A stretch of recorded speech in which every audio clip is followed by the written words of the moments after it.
Hi, Ben. Howdy. So unconscious bias is a concept well documented in psychological studies, which is basically that people associate negative things with people of color and positive things with whites. So if that is true, given that that is true, how does white privilege not exist?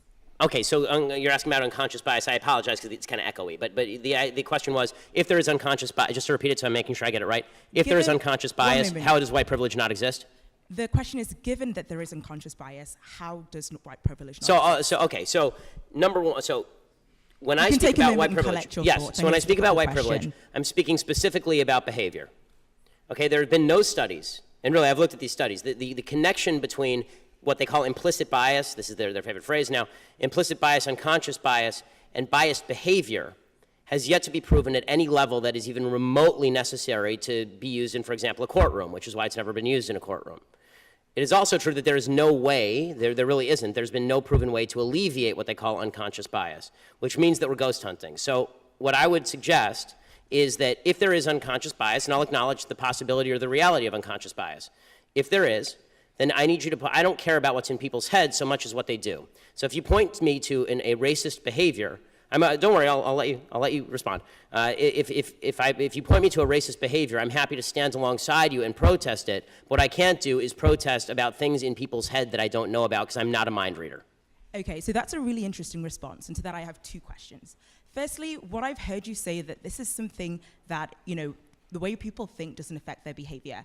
So that's the first thing you've said. So I'm really curious if you can kind of give me another example of a thought that somebody has which doesn't affect their behavior. Like, do people who, support Trump not vote for him? Like, I'm very curious about that. Yes. And secondly, so the second thing that I want to ask is that if it's something it's hard to fix, does it mean we shouldn't do anything about it? Because you said, I don't know if we can change how people think. Does that mean we shouldn't try?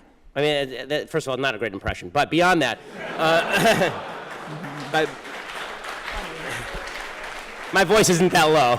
But beyond that, as far as the first question, which is, do people have thoughts that don't manifest in behavior? Yes, all the time. For instance? For instance, every thought that you have about walking up here and strangling me right now.